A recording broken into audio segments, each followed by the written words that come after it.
அனைவருக்கும் வணக்கம். இன்னைக்கு நம்ம கன்னிவாடி மேற்கு தெருவுல இருக்கிற கிராம தெய்வமாகிய மகாசக்தி மாரியம்மனுடைய சிறப்பும் இந்த கோயில் வரலாறும் பார்க்க போறோம். ரொம்பவே சக்தி வாய்ந்த அம்மன் சொல்றாங்க. இந்த அம்மனுக்கு 3 நாள் சிறப்பா திருவிழா நடத்துறாங்க. முதல் நாள் விநாயகரை கும்பிட்டுட்டு காவல் தெய்வமான கருப்பசாமியும் கும்பிட்டுட்டு பூஜை பண்ணி பர்மிஷன் வாங்கிட்டு அதுக்கப்புறம் நகைப்பெட்டியை எடுத்துட்டு சாமிய அழைக்கிறதுக்கு போறாங்க.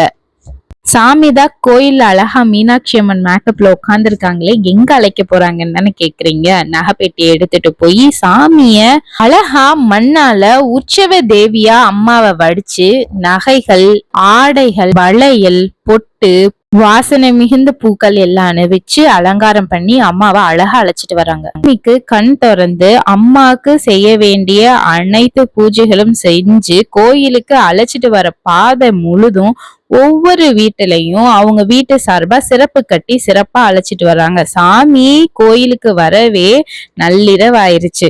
அவ்வளவு நேரமும் அந்த ஊர் மக்கள் உற்சாகம் குறையாம தெய்வத்தை கோயிலுக்கு வர வைக்க ரொம்ப ஆரவாரமா சந்தோஷமா வர வச்சாங்க.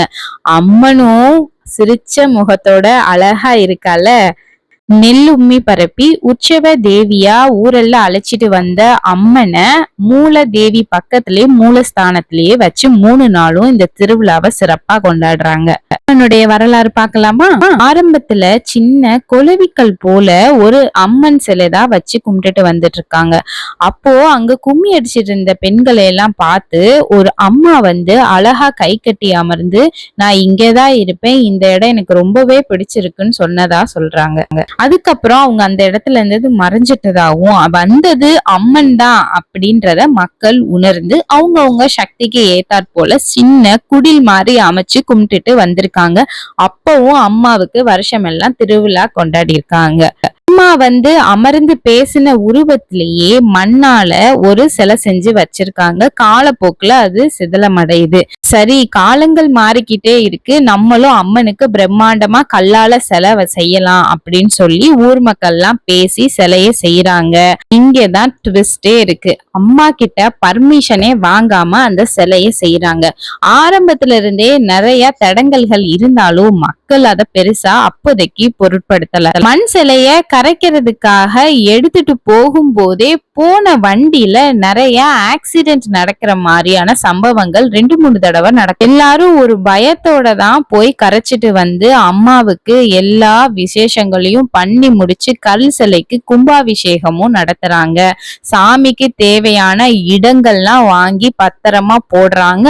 ஆனா கும்பாபிஷேகம் முடிஞ்சதுக்கு அப்புறம் முன்னாடி இத நின்று நடத்தின முக்கியமான ஊர் பெரியவங்க 4 பேர் தவறுறாங்க. நம்ம வீட்டுல குழந்தை இருக்கு, குழந்தைக்கு ஏதோ அடிபடுது, கையில பிராக்சர், கட்டு போட்டிருக்கோம், அதுக்காக குழந்தையவா மாத்திரம் அதை பாத்துக்கிறது இல்லையா? அந்த மாதிரிதான் அம்மா அவ்வளோ நாள் அவங்கள பாத்துக்கிட்டா. சின்ன சேதாரத்தால மாத்தினால அம்மாவுக்கு கோபமே வந்துருச்சு. இந்த இன்சிடென்ட் எல்லாம் நடந்ததுக்கு அப்புறம் அந்த அம்மனை தேடி ஊர்ல இருக்க சில பேர் போய் பார்க்கலான்னு போறாங்க. அப்போ போன இடத்துலதான் உங்களுக்கு ஒரு ஆச்சரியமான விஷயம் தெரிஞ்சிருக்கு. அங்க சின்ன குழந்தை போல போய் என்ன இங்க விட்டுட்டு போயிட்டாங்க, நான் இங்கதான் இருக்கேன், உங்களை எல்லாம் காப்பாத்துறேன், என்னை கும்பிடுங்கன்னு சொன்னதும் அங்க இருக்கிற ஆத்தூர் மக்களும் அந்த ஏரியால கும்பிட ஆரம்பிச்சிருக்காங்க. இங்கிருந்து போன மக்கள் அம்மா கிட்ட விழுந்து ஆசீர்வாதம் வாங்கி மன்னிப்பு கேட்டுட்டு, நாங்க தெரியாம பண்ணிட்டோம், எப்பயும் எங்க கூட இருங்கம்மான்னு சொல்லிட்டு வந்திருக்காங்க. இப்போ சாமி இங்க இருக்கா இல்ல அங்க கும்பிட்டு இருக்காங்களே அங்க இருக்கான்னு சந்தேகம் தானே? சாமி 2 இடத்துலயுமே இருக்கு. இங்க இருக்கு அப்படின்றதுக்கு இன்சிடென்ட், ஊர் பெரியவங்க எல்லாம் கோயில் திருவிழாவை எடுத்து நடத்துறவங்க உட்காந்து பேசிக்கிட்டு இருக்க போது ஒருத்தர் குடிச்சிட்டு வந்து சேரை எத்தி உதைச்சு அசிங்கமா சாமி முன்னாடி பேசுறாரு. அவரு சாமி கரைச்சிட்டு வரும்போதே கேணியில விழுந்து அவருக்கு அடிபட்டுருது. அவரை காப்பாத்தணும்னு அந்த குடும்பமே வந்து கோயில்ல விழுந்து அழுகுறாங்க. சாமி ஆடி ஒரு பெண்மணி துண்ணூர் கொடுத்து உன்னை இல்லாம ஆக்கிடுவேன், மன்னிப்பு கேட்டதுனால உன்னை விடுறேன் அப்படின்னு சொல்லி துண்ணூர் கொடுத்து அவங்கள காப்பாத்தினாங்கன்னு சொல்றாங்க.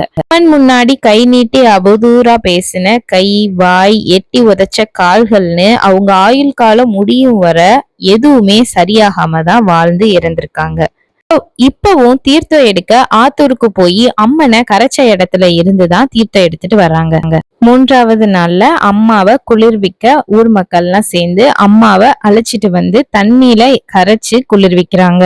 அம்மனை கரைச்ச தண்ணியில மக்கள் எல்லாம் நீராடி முளைப்பாரியும் தீச்சட்டையும் அங்கேயே விட்டுட்டு வராங்க. மகாசக்தி மாரியம்மனை பத்தி இந்த வட்டம் நிறைய புல்லரிக்கக்கூடிய தகவல்களை என்கிட்ட அந்த ஊர் மக்கள் நிறைய ஷேர் பண்ணாங்க. கேட்கவே ரொம்ப இன்ட்ரெஸ்டிங்கா இருந்துச்சு. அம்மா கோபக்காரி மட்டும் இல்ல, ரொம்பவே பாசக்காரி. அடுத்து 10 நாள் திருவிழா கொண்டாடுற இன்னொரு கிராமத்து தெய்வத்தோட கதை. மக்களோட மக்களா ஊரு விட்டு ஊரு வந்து இப்பவும் வாழ்ந்துகிட்டு இருக்க அம்மன் கதை. மறக்காம சப்ஸ்கிரைப் பண்ணிட்டு பாருங்க.